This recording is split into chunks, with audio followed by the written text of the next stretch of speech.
years ago that captured my attention and got me hooked. Some of you who watch dramas on TV may have seen it on the CW. The title of the show is called Jane the Virgin. It's a drama that Richie likes to call one of those crazy shows that Rachel watches. And it is really a crazy show because it has an unbelievable premise that keeps getting more and more unbelievable, with several storylines that come in as the series continues. The very first episode, though, introduces Jane, who is happily engaged to Michael. And after a mishap at the doctor's office, she is accidentally, artificially inseminated, and she becomes pregnant. Now, the baby is obviously not her fiance's, but the biggest catch is that she has never been intimate with anyone, including her fiance. And it gets even crazier when she finds out that the father of her child is her boss and the owner of the hotel where she works. But in this first episode, she tells Michael. Of course, he is heartbroken, and he's now faced with the decision to continue to stay with Jane and to raise this baby that isn't his own, that won't even look like him, or to break up with her and just move on with his life. And the story continues with a lot of twists and turns, as TV dramas often do. But the show has really made me ponder about broken promises in our life and broken expectations. What do we do when somebody breaks our trust? As Christians, we're called to have mercy and grace, but how do we get there in a world where people and systems often disappoint us and don't live up to our expectations? Jane and Michael's story is eerily similar to the story of Mary and Joseph. In this Advent season, we're taking a look at Joseph, a character in our nativity who we all know, but a character who's often overlooked. As Jesus' earthly father, there are quite a few things that we can learn from him and his non-traditional relationship with Jesus. We talked last week about how the only two Gospels in our Bible that mention Joseph by name are Matthew and Luke. And so Matthew starts out his book by taking 17 verses to describe Jesus' family tree. And we heard the last of those 17 verses today. So Matthew seems, in those 17 verses, to intentionally include 4 women who we wouldn't expect to be listed in genealogy: Tamar, Rahab, Ruth, and Bathsheba. Now, Tamar and Rahab were both prostitutes. Rahab played a big role in harboring Hebrew spies before the Israelites took over the Promised Land. All 4 of these women were probably foreigners. Ruth was a widowed Moabite who traveled to Bethlehem. This was many, many years before Jesus was born. And there she found Boaz, an older man who was willing to accept her as his wife. We learned of Bathsheba's story a few weeks ago, a woman who was taken advantage of by King David while she was still married, and then she became a widow when David sent him into the front lines of war. But I think Matthew includes these 4 women in the very beginning to really set the stage for Jesus' story of coming into the world. Here are 4 women who experienced brokenness and shame and humiliation, but God still chose to use them to become part of the story of Jesus Christ. Their stories from the Old Testament seem to be redeemed once more as we come to Matthew and see them in the lineage of Jesus. And so then we hear today the story of the birth of Jesus, as Matthew tells it in the very beginning. Joseph and Mary are engaged when Mary finds out that she has become pregnant from the Holy Spirit. And to understand really just how big of a deal this was, it helps us to understand the marriage customs of Judaism at the time. So marriage customs were typically arranged by the parents when the bride and the groom were very young. It was an agreement between families that was more understood. It wasn't a binding agreement until the bride hit puberty. And when the bride hit puberty, the agreement became more of a formal engagement. So at this time, there were a couple things that happened. The groom's family would pay the bride's family what was called a mohar. And the mohar was a large sum of money, about the amount of a one-bedroom house in Palestine at the time. Now remember, this was a very patriarchal society, and so it was seen to kind of offset the cost that a father would lose without having his daughter around to help in the home. But then the father of the bride would take part of that mohar and put it in a savings account for his daughter, the bride, so she would have it then in the event that she would need it if she was widowed or divorced.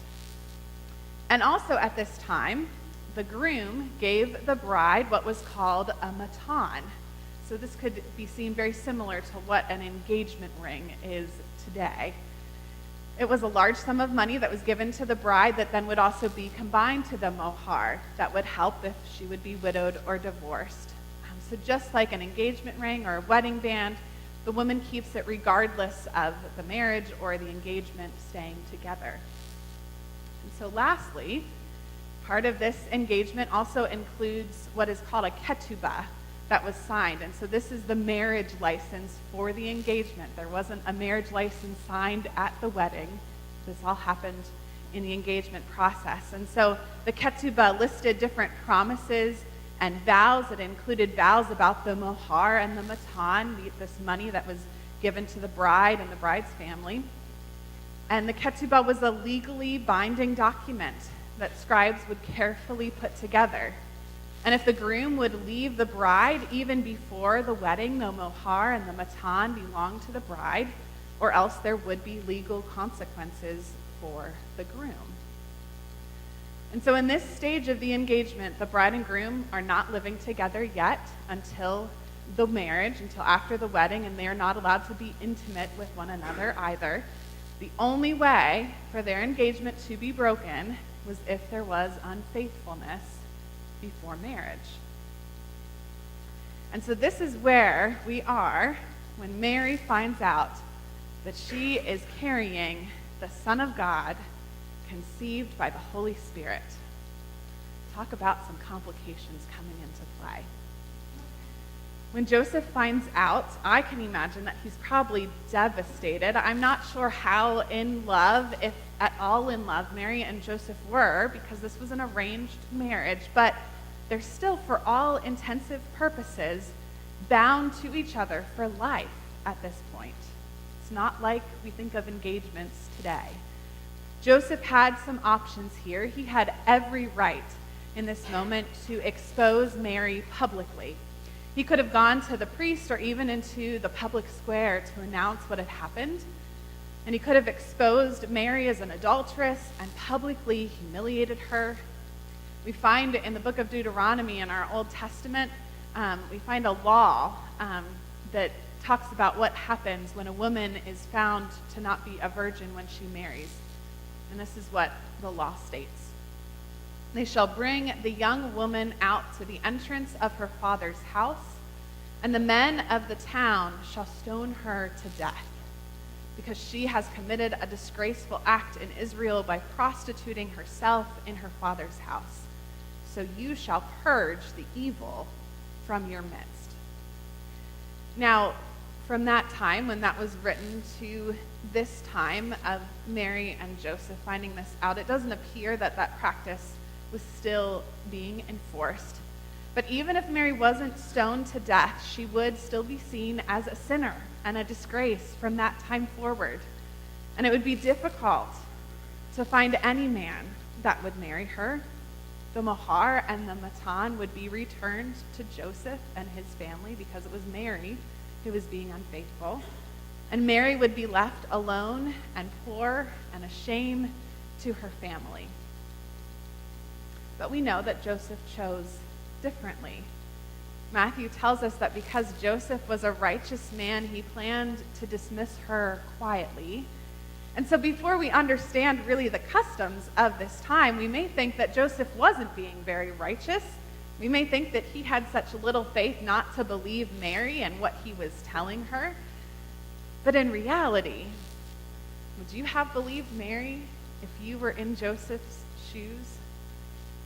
I think one of the hardest parts of Jesus' life to believe is immaculate conception. We'll discover next week what many of us already know. An angel comes to Joseph in a dream and tells him to not be afraid to take Mary as his wife. But before that point, Joseph was choosing a very merciful and grace-filled way to handle what was being put on his plate. By doing this, by choosing not to get revenge or to humiliate Mary, Joseph is taking the blame on himself. Because pretty soon, once this engagement was off, Mary was going to start to show in a few months that she was with child. And since Joseph was choosing to leave her quietly, people would still know that they weren't getting married. They would see Mary being pregnant, and they would assume that Joseph had just slept with her and decided to leave, as if he got what he wanted and no longer wanted a commitment to her. So others in the community would take pity on Mary. They would see Joseph as the bad guy, leaving her alone with a child. And in the end, Mary would get the mahar and the matan, and she would go on to live her life. Now, from Joseph's point of view, at this point in the story, he had done nothing wrong. And yet he had decided to take the blame by dismissing her quietly, showing mercy and grace. And I wonder if you've ever experienced the kind of pain that Joseph experienced here. Perhaps you've experienced infidelity in your own marriage or in your family. Or perhaps you've experienced broken promises and unmet expectations that have led to disappointments in your life. And it can be so hard to let those things go. It's so easy to harbor resentment, to seek revenge, and to turn your back on someone who has hurt you. And I know this because I can be awfully good at doing that, especially with the people that I love the most. But in the end, I think life becomes much more easier when we learn to forgive, when we learn to let go, and to show mercy.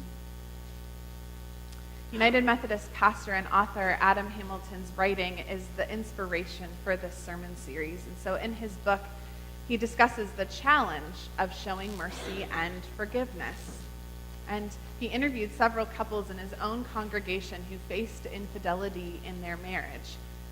And there was one man who wrote about his struggle in this way. He says, "I looked at the woman I had ever loved in my life and tried to decide if the affair was enough to take my dream girl away from me. I spent a long time searching myself for how to forgive, how to move past it, and how to be happily married. In the end, I moved past it by telling myself that everyone is human, everyone makes mistakes, and it has taken a lot of work. We still go to marriage counseling today. However, now our conversations are not about infidelity, but how we can be better for our family, ourselves, and others. Looking back, I almost feel that everything that has happened has actually been a blessing and something that I cannot see myself without. It has defined me that through some soul searching, understanding of what forgiveness is, and hard work on myself, I can get through all things." Now, it can take a while to get to that point. It doesn't happen overnight, and it doesn't always mean that relationships should or need to stay together or can stay together. But mercy and forgiveness are always possible. Joseph was willing to forgive and still not stay with Mary. So when we practice forgiveness, we're able to move beyond pain and bitterness and resentment, and in that, we find freedom. Even in the midst of his pain and confusion and heartbreak, when dreams and ideas of what life would and should be were crumbling to the ground, Joseph chose instead to show mercy and grace and forgiveness. And perhaps all of that then prepared him for learning that Mary really was having God's child, and God wanted him to be a part of that plan too. As I explained to the kids a little bit ago, and as you've been hearing today, it's the second Sunday of Advent when we lit the candle of peace. And it's clear to see that our world today is in desperate need of peace. Our world not only needs peace from violent war, but it needs peace also across political lines that seem to be more and more polarized every day.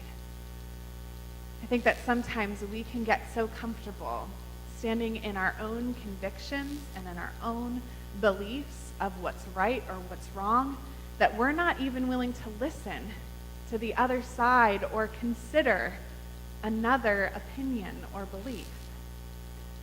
And then when that happens, we start to create judgments about other people, and we can hold grudges against others because of that, instead of seeking understanding and moving forward together.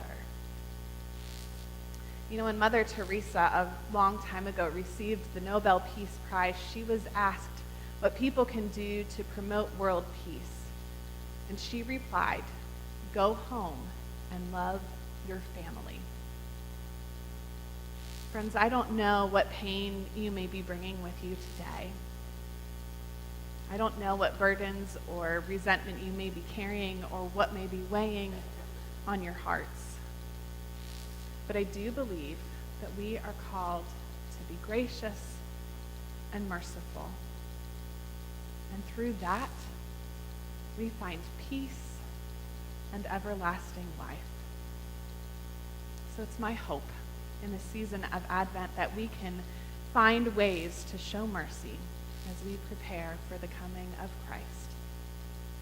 May it be so. Amen.